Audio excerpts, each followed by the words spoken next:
In this video, we will be covering the first part of Chapter 12, Auxiliary Views and Reference Geometry.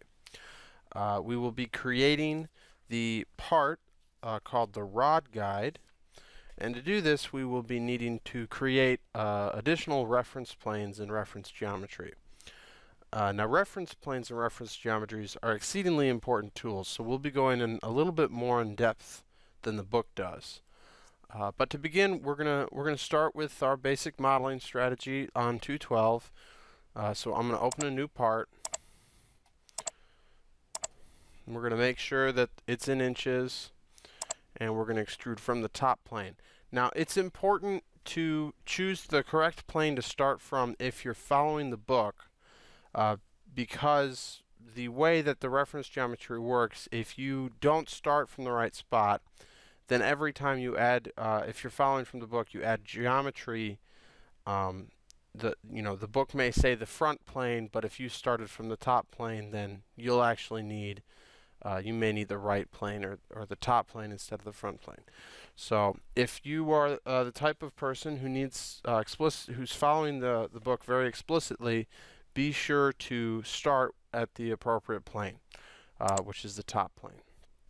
Now, it's a pretty basic sketch. It's just a basic rectangle with the points filleted to a radius of 0.25, and I'm gonna keep my corners constrained, and we'll just dimension this 3 inches, 2 inches, and I don't need to put in the 1.5 or the 1 inch because I did a center rectangle, which is why these constructions lines are there, if you're following along in the book. And then we're also going to include a circle at the center of each of these fillets, and all of these circles, I'm just holding control and selecting all of them, will be equal, and they will be 0.25 diameter. We have our base drawing. We're going to extrude this up, and we will be extruding that blind 3/4 of an inch. Now, to aid with viewing as we play around with reference geometry, I'm just going to turn on wireframe. So I'm going up to the view palette, selecting wireframe. We can get a little bit better of idea. I'm also going to select all of the planes that we currently have in the origin, and I'm going to show all these planes. So now you can see what we've built off of. Now, if you look ahead at the part, we clearly need to create a plane that's just skewed from the front plane. So it's like we need a plane that is where the front plane is, rotated about 30 degrees. So before we can create this plane that we need, we have to think about what would a computer need to fully define this plane in space. Well, let's think about more specifically. We say we want this front plane rotated, but what do we want it rotated around? Well, we want it rotated around this axis right here. The problem is there's no line that runs along this that SOLIDWORKS can recognize. In fact, the only reason there's a dotted line is because it shows you that this is the intersection of this front plane and this right plane. So what we are going to do before we create the plane, we're going to create this axis that we can then rotate around the plane, and you'll see what I mean pretty soon. So I'm going to go to Reference Geometry. It's in the Features menu right up top, and we're going to create this axis. Now, the nice thing about axes is you can see that there's a lot of different ways to define an axis. You can just select a line or an edge, and it'll create an axis from that straight line.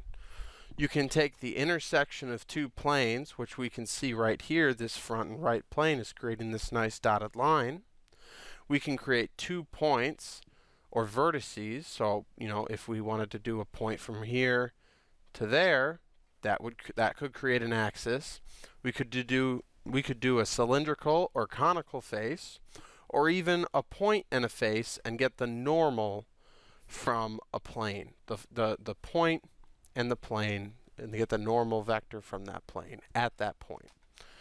So clearly right now we want this axis that's right in the center. So we're going to do, now if you are creative about it, there's actually a couple ways to do this. The most obvious is just to select two planes and select the front plane and the right plane. And you can see this yellow preview. That's where our axis is going to be. Something that may not be as obvious, but I'm gonna show you that it can work just by clearing these selections, is if we actually used a point and a plane, we could choose the origin as our point and the top plane as our plane. And you can see that it's the axis is at that point. It is on the same, it's normal to that plane, which is essentially creating the same thing. So either one of these will work. And a lot of times when you need to include geometry, there's usually multiple ways of defining it in terms of SolidWorks. But either way usually will give you the same result. So we're going to click OK, and now we can see that we have this axis that is added to our feature menu, and we can see it, and it's nice and blue.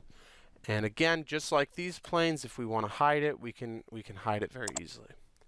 So now, why did we put that in there? Well, remember, we want this front plane to be rotated 30 degrees, and we want it to be rotated about this axis. So now we can go to Reference Geometry and put in a plane, and we're going to select this front plane, and we're going to select this axis. And now what you can see is you see some various things on the side. And I'd like to go through this with you for a second. First of all, you have this top. Right now this is green, and it means it's fully defined. That means you've given it enough information that it can draw a plane from your selections. And then you have information with regards to your first reference, and you can have up to 3 references to define a plane. The first one, in this case, it's perpendicular. Now we don't want our plane to be perpendicular to the front plane, so it's pretty easy. We want it to be 30 degrees from our front plane, so we're just going to click Angle, and we're going to click 30 degrees. And that looks okay to me. But remember, we can't just look at the reference, we have to look at the second reference. Now, it has coincident with this axis, which means that the entire axis lies on this plane. This is what we want. A lot of times, usually it's first guess, it can sort of glean what you were intending to do from your selections. But so we clearly have this plane, and everything is right with the world. So we're going to click OK, and now we have our plane. Now I'm going to go back into reference geometry because I'd like to go, before we use this plane, I'd like to talk a little bit more about the types of things you can select. Because unlike, and I'm going to bring it up real quick, this axis where it shows you the different combinations that combine, that can combine to create an axis, there isn't such a thing for the plane. There used to be a while ago, but the problem was with a plane, there's a lot more variety in the types of things that can fully define a plane. So they took it out because it just wasn't a complete list. And you're going to have to be creative, and you're going to have to think a little bit outside the box to get good at this. But you can imagine, what if we wanted a plane that covered from here, this line, to this line, and included both of these parallel lines on it? Well, if we just select this and select this, you can see fully defined. And if you try to do, mess with this a little bit, you'll get this big red thing that says, whoa, you can't do that. And that's because, well, how can you have a plane that 2 perpendicular lines that are separated in space are on the same plane? Well, you can't have a flat plane that does that. So, think back a little bit to your geometry and your math courses when you're doing things like this.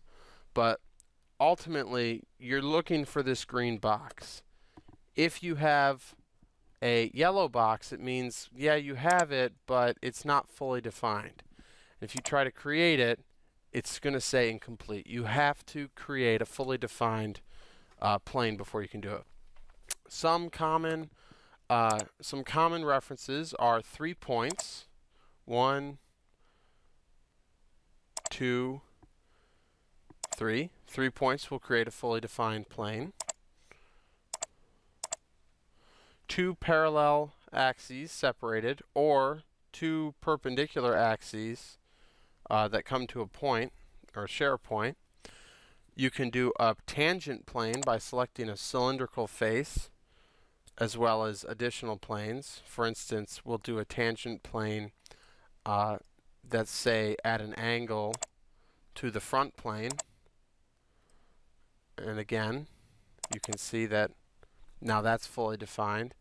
So I would encourage you in your spare time to try a few different things, and really when you come to a feature, think about where you want the plane, think about what you want the plane in relation to, and it'll help you figure out just what combination of references you need to add. And in some cases, what you may need is you may need to add references. You may need to add an axis somewhere or a point somewhere, and then use those axes and points to define your plane. So that's pretty much planes. It's very important. It's used very often, so definitely worth the time for you to play around with it and try to figure out how to use them.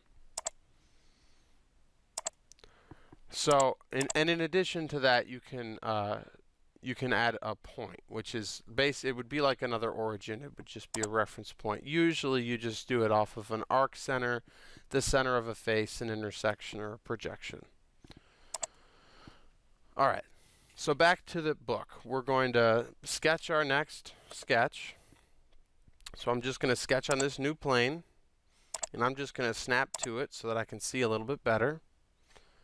And I'm going to hide these other planes, just so that there's a little bit less lines on it. And I'm going to hide the axes. I'm going to hide the new plane. So, first things first, I'm just going to click this top edge and click Convert Entities. That way I know I'm drawing off of it well. And I am going to, the book wants to use Dynamic Mirror. We covered that in another book, so I'm just not going to do that. So what I'm just gonna do is I'm just gonna build up like so. So we're gonna go up, in, around, and we're going to trim and extend this line, that way it ends correctly. Now I'll start dimensioning. This is gonna be a 0.75 radius. Now I'm gonna add some relations. Collinear, collinear, equal, and because all of these are 20.25, I'm going to dimension 1, and I'm just going to select all of these, holding Control, and make them all equal. And then the last thing is just to make it so that this center line is coincident with the origin. There we have it, a fully defined sketch. The only thing we're missing is a circle. The book says 0.75 above the ground, but if this is 0.25, this is 0.25, and this is 0.25, then the center of that circle is also 0.25. And we're going to extrude this mid-plane 1 inch, make sure the merge result is checked, and we're going to select OK. And then the last thing we need to do is create a hole. So what we're going to do is we're going to add another plane. So go into reference geometry, and one of the easiest planes to make is just simply a offset plane. So we're going to select this top face. You can see it's fully defined because all we have to do is just offset it. We still have the option of defining more references, but for us we're just going to bring it up 0.75 inches, and we're going to create a little hole. So we're going to sketch, and it's just going to be at the origin, and it's just going to be 0.25 inches.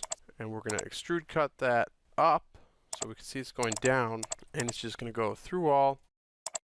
And lastly, we will change the display style back to solid and hide all our planes. And there you have your part. So whenever you come across a feature like this where you're not 100% sure, maybe you want to just extrude this rather than creating some weird shape and extruding it up, be aware that you can create new reference planes and whatnot as opposed to having to extrude parts and then use those faces. So remember that you have the ability to create reference plane. The remaining part of this chapter you'll have to do on your own. It's mainly just auxiliary views, which is a new view type. Just about everything else in the chapter you've done before with the drawing files. So follow the book instructions very closely and you shouldn't have a problem.